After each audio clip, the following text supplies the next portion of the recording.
പ്രധാനമന്ത്രിയുടെ മണിപ്പൂർ സന്ദർശനം നാളെയാണ്. അതുകൊണ്ട് തന്നെ മണിപ്പൂർ കനത്ത ജാഗ്രതയിലാണ്. 8,500 കോടി രൂപയുടെ പദ്ധതികൾക്ക് പ്രധാനമന്ത്രി തുടക്കം കുറിക്കുകയും ചെയ്യും.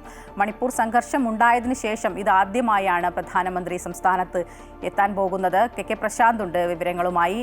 പ്രശാന്ത്, സംഘർഷമുണ്ടായതിനു ശേഷമുള്ള പ്രധാനമന്ത്രിയുടെ ആദ്യ സന്ദർശനം, ഒപ്പം ഈ മണിപ്പൂരിലാകട്ടെ ഈ പ്രാദേശിക സംഘർഷങ്ങളൊക്കെ കഴിഞ്ഞ ദിവസം വരെ ഉണ്ടാവുകയും ചെയ്തിരുന്നു. ഈ വികസന പ്രവർത്തനങ്ങളൊക്കെ നടത്തി 8,000-ലധികം കോടി രൂപയുടെ വികസന പ്രവർത്തനങ്ങളാണ് മണിപ്പൂരിൽ നടത്താൻ പോകുന്നത്. ഇതൊക്കെ നടത്തിക്കൊണ്ട് മണിപ്പൂരിൻ്റെയൊക്കെ മുഖച്ഛായയൊക്കെ മാറ്റി ഈ സംഘർഷങ്ങളൊക്കെ കുറക്കുക, ഇതുതന്നെയല്ലേ കേന്ദ്ര സർക്കാർ ലക്ഷ്യമിടുന്നത്?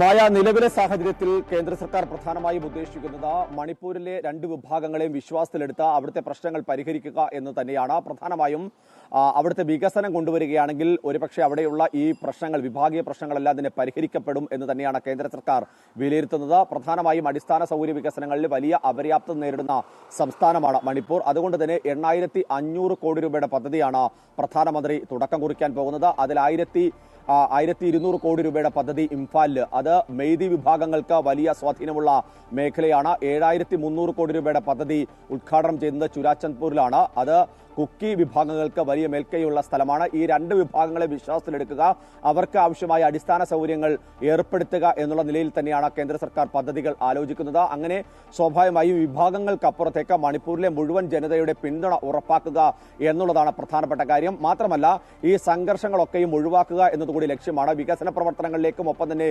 കൂടുതൽ സ്ഥലങ്ങൾ തമ്മിലുള്ള ബന്ധം ഊട്ടിയുറപ്പിക്കുന്നതോടുകൂടി തന്നെ അവിടേക്ക് എല്ലാവിധത്തിലുള്ള സൗഹൃദങ്ങളും എത്തിക്കാൻ കഴിയുമെന്ന് കേന്ദ്ര സർക്കാർ വ്യക്തമാക്കുന്നുണ്ട്. മാത്രമല്ല, പല സ്ഥലങ്ങളിലേക്കും ഈ സംഘർഷം ഉണ്ടായ സമയങ്ങളിലൊക്കെ തന്നെ വലിയ പ്രതിസന്ധി കേന്ദ്രസേനാ വിഭാഗങ്ങളടക്കം നേരിട്ടത്. ഇവിടേക്ക് ഒന്നും തന്നെ എത്താനുള്ള റോഡ് മാർഗമോ മറ്റ് സംവിധാനങ്ങളൊന്നും തന്നെ ഉണ്ടായിരുന്നില്ല. അതുകൊണ്ട് തന്നെ അത്തരം കണക്ടിവിറ്റികൾ, അത് തമ്മിലുള്ള ബന്ധങ്ങളെല്ലാം തന്നെ വളരെ കൃത്യമായി മുന്നോട്ട് കൊണ്ടുപോകുക എന്നുള്ളത് തന്നെയാണ് പ്രധാനപ്പെട്ട കാര്യം. റോഡ് സംവിധാനങ്ങൾ കുറെ കൂടി ശക്തമായി മുന്നോട്ട് കൊണ്ടുപോകാൻ കഴിഞ്ഞാൽ ഇത്തരം പ്രശ്നങ്ങൾ ഉണ്ടായാൽ പോലും അതിൽ വളരെ കൃത്യമായി വേഗത്തിൽ ഇടപെടാൻ കഴിയുമെന്ന് തന്നെയാണ് സർക്കാർ സംവിധാനങ്ങൾ വിലയിരുത്തുന്നത്. അതിന്റെ കൂടി അടിസ്ഥാനത്തിലാണ് അടിസ്ഥാന സൗകര്യ വികസനത്തിനും ആ മേഖലയിലാകെ തന്നെ വലിയ നിക്ഷേപവും ഒപ്പം തന്നെ കൂടുതൽ പദ്ധതികൾ കൊണ്ടുവരാൻ ഇപ്പോൾ കേന്ദ്ര സർക്കാർ തയ്യാറായിരിക്കുന്നത്. അത് പ്രധാനമന്ത്രിയുടെ സന്ദർശനത്തോടുകൂടി അതിന് തുടക്കമാകുകയാണ്. പക്ഷേ പ്രധാനമന്ത്രിയുടെ സന്ദർശനത്തിന് ഇന്നലെ തന്നെ ചുരാചന്ദ്പൂരിൽ ചില സംഘർഷങ്ങൾ ഉണ്ടായിട്ടുണ്ട്. അത് അവസാനിപ്പിക്കാൻ കേന്ദ്ര സേനാ വിഭാഗങ്ങൾക്കും ബന്ധപ്പെട്ട പോലീസ് സംവിധാനങ്ങൾക്കും കഴിഞ്ഞിട്ടുണ്ട്. എങ്കിൽ പോലും ആ ഒരു സാഹചര്യം നിലനിൽക്കുന്നതുകൊണ്ട് തന്നെ സംസ്ഥാനമാകെ തന്നെ കനത്ത സുരക്ഷയിലാണ്. നേരത്തെ തന്നെ ചില ചർച്ചകൾ നടത്തി ഈ പ്രധാനമന്ത്രിയുടെ സന്ദർശനവുമായി ബന്ധപ്പെട്ട് ഒരു തരത്തിലുള്ള പ്രശ്നങ്ങളും ഉണ്ടാകരുത് എന്ന നിർദ്ദേശം ഈ രണ്ട് വിഭാഗങ്ങൾക്ക് നൽകുകയും അവരത് ഉറപ്പ് നൽകുകയും ഒക്കെ ചെയ്യുന്നു. അതിന്റെ ഭാഗമായി തന്നെ പല സ്ഥലങ്ങളിലേക്കും അവരവരുടെ കൈവശമുണ്ടായിരുന്ന റോഡ് സംവിധാനങ്ങളൊക്കെ തന്നെ തുറന്നു കൊടുക്കുകയും ഒക്കെ ചെയ്തിരുന്നു. ആ ഒരു സാഹചര്യമാണ് നിലവിൽ സംസ്ഥാനത്തുള്ളത്. ഏതായാലും പ്രധാനമന്ത്രിയുടെ സന്ദർശനം വടക്കു കിഴക്കൻ സംസ്ഥാനങ്ങളെ സംബന്ധിച്ച് ഏറ്റവും നിർണായകമാണ്.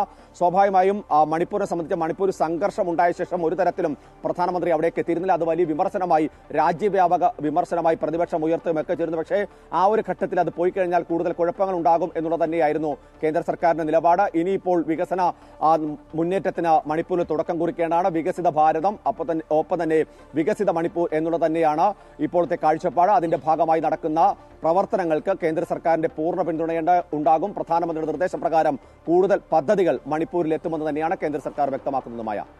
ശരി പ്രശാന്ത്, എന്തായാലും നാളെ പ്രധാനമന്ത്രി മണിപ്പൂർ സന്ദർശിക്കുകയാണ്. അതുകൊണ്ട് തന്നെ സംസ്ഥാനം അതീവ ജാഗ്രതയിൽ തന്നെയാണ്. വികസന പ്രവർത്തനങ്ങളൊക്കെ നടത്തി മണിപ്പൂരിന് മറ്റൊരു മുഖം നൽകിക്കൊണ്ട് തന്നെ ഈ വിഭാഗീയ പ്രവർത്തനങ്ങളും ഒപ്പം രണ്ട് വിഭാഗങ്ങൾ തമ്മിലുള്ള ഏറ്റുമുട്ടലുകൾക്ക് കുറയ്ക്കുക എന്നത് തന്നെയാണ് കേന്ദ്ര സർക്കാർ ലക്ഷ്യമിടുന്നത്. കെ പ്രശാന്താണ് വിവരങ്ങൾ നൽകിയത്.